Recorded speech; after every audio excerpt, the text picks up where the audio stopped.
menentukan nasib bangsa ke depan, itu 5 partai itu sudah nggak peduli dengan Jokowi kan. Ya, 2 partai itu sekarang misalkan PDIP dan P3 itu sudah di bawah komando Ibu Megawati mencalonkan Ganjar. Jadi dia nggak nothing to do lah dengan musrah-musrah ini. Yang kedua, 3 partai yang mendukung Anies Baswedan juga sudah tidak peduli dengan Jokowi. Ya, karena mereka juga tahu bahwa otoritas dalam politik demokrasi ini ada di partai. Dan kedaulatan itu adalah di tangan jajaran pengurus partai ya, menjadi tokoh pergerakan di PDIP ya.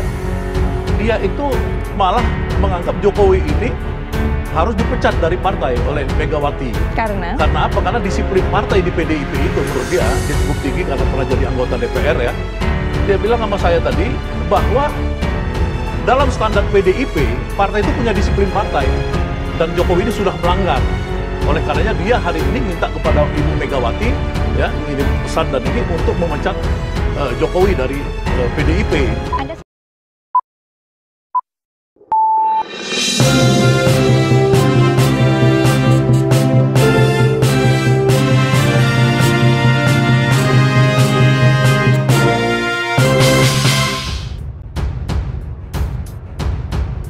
Ada sebenarnya dicalonkan ataupun juga menjadi salah satu yang didukung oleh para anggota Musrah tapi tidak masuk 3 besar. Basyar Anda bagaimana menilainya?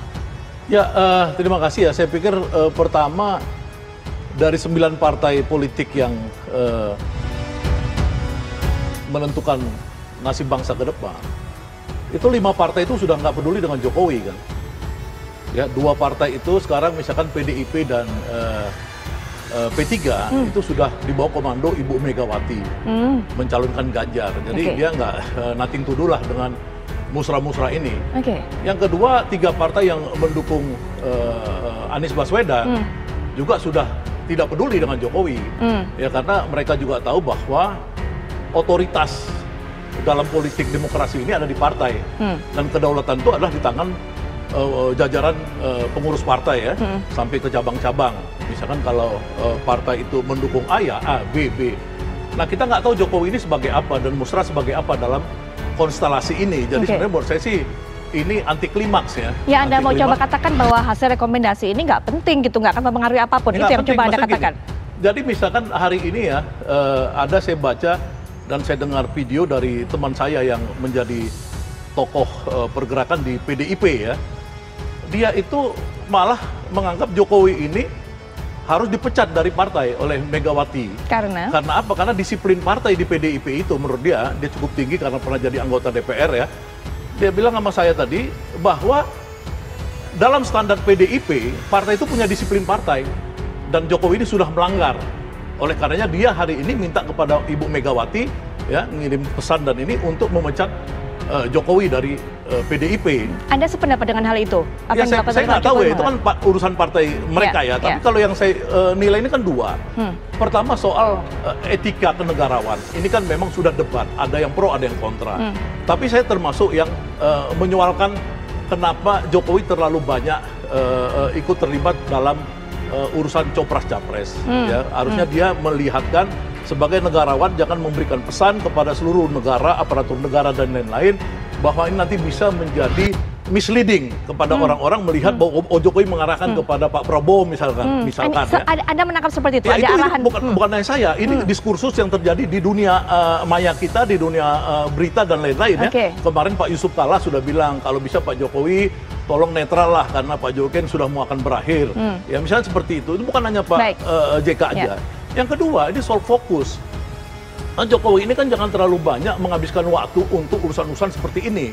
Silahkan aja kepada Pak Prabowo dengan Bu Mega langsung, nggak usah dimacomblangin, makan nasi goreng kan dulu kan. Kan yang makan nasi goreng bukan Jokowi loh. Waktu Prabowo dia ikut dalam pemerintahan Jokowi, dia ketemu langsung sama Ibu Mega, makan nasi goreng di MRT kalau nggak salah saya dulu, ingat ya, 2019 itu. Jadi nggak perlu sebenarnya Jokowi memediasi antara Prabowo dan... Nah yang kedua fokus. Ternyata setelah ditinjau belakangan ini, banyak kerjaan-kerjaan Pak Jokowi ya itu tercecer. Misalkan kasus di Lampung setelah TikToker Bima bilang, wah ini ada jalan rusak. Baik, Bang. Terus di Semarang jalan rusak, di Blora jalan rusak. Nah gini-gini Pak Jokowi fokus, karena ada 3 hal menurut saya yang Jokowi harus fokus. Satu, infrastruktur yang masih rusak-rusak. Oke. Kedua, tentara kita yang tidak berhasil membebaskan pilot itu dengan KKB yang makin meningkat, banyak yang meninggal, bahkan ada brigjen dulu meninggal di Papua. Ini fokus aja di sana. Baik. Bagaimana cara Papua bisa aman? Yang ketiga, yang tiga ini terakhir tuh soal kemiskinan kita yang menurut Bank Dunia sekarang jadi 40%. Nah, mungkin sampai di situ dulu poinnya. Kita akan langsung iya. saja minta pendapat dari Bang Andi. Bang Andi, bagaimana tadi tanggapannya atas apa yang disampaikan oleh Bang Syahganda? Tidak terlalu penting sebenarnya suara ataupun juga rekomendasi yang dihasilkan dari musrah ini, dan apa yang disampaikan oleh Pak Jokowi pada saat pidato kemarin malah disebut sebagai ini cenderung mengarahkan suara untuk bisa mendukung salah satu capres. Bang Andi. Ya, itu hak siapapun ya. Siapapun yang ingin berpendapat, ini demokrasi. Kami pun punya hak demokrasi. Bahwa kami kumpulan relawan Jokowi, ada 18 organ relawan, ingin menyatukan aspirasi masyarakat, dan ini baru pertama kali musyawarah rakyat merekam aspirasi rakyat, dan siapapun bisa melakukan itu kok. Dan yang penting diketahui bahwa Pak Jokowi jelas sekali dalam sambutannya menyampaikan bahwa ini domain partai. Itu jelas Pak Jokowi tahu. Ini domain partai, tidak mungkin relawan bisa mencalonkan presiden atau calon wakil presiden. Tapi sebagai anak bangsa, kami tentu punya hak itu bagaimana menyatakan pendapat dengan cara kami, yaitu musyawarah rakyat. Nggak boleh diserang dong. Tapi kalau misalnya partai keberatan, itu hak partai juga. Pada waktu musyawarah berjalan kan kami juga berkeliling ke banyak partai. Mereka menyambut dengan sangat baik kok.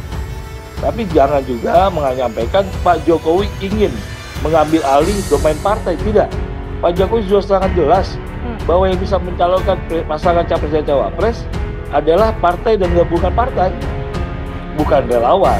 Baik. Kami hanya bagian anak bangsa yang ingin menyuarakan aspirasi masyarakat. Baik, Gitu, Pak. Baik. Bang Doli, mendengarkan nama Pak Erlangga Hartarto ada di salah satu daftar nama yang direkomendasikan oleh musrah ini. Ya, buat kami terima kasih saja. Kami kan juga mengikuti perkembangan ya, bahwa musyawarah rakyat ini juga dilakukan melalui dari proses dari bawah yang muncul musrah-musrah di provinsi dan segala macam. Kami juga sudah mendengarkan beberapa kali nama Pak Erlangga muncul di musrah-musrah di provinsi itu. Ya, kami terima kasih bahwa ada kelompok masyarakat yang memberikan kepercayaan dan sama pandangannya dengan keputusan di partai kami. Kan partai kami sudah memutuskan bahwa di Munas 2019 kami akan ikut kontestasi Pilpres. Dan pada Maret 2021 di Rapimnas kita putuskan bahwa kita akan mengusung Pak Erlangga sebagai calon presiden. Dan itu sampai sekarang masih terus berlaku, dan kami sedang berupaya keras untuk bisa mencapai target itu. Rencana itu. Jadi ya bagi kami bagus-bagus saja. Terima kasih nama Pak Erlangga masuk gitu. Ini artinya menambah semangat, modal kekuatan kami untuk bekerja lebih serius. Karena sekali lagi tadi dikatakan bahwa pencalonan presiden dan wakil presiden ini kan melalui partai. Nah, kami punya partai Golkar yang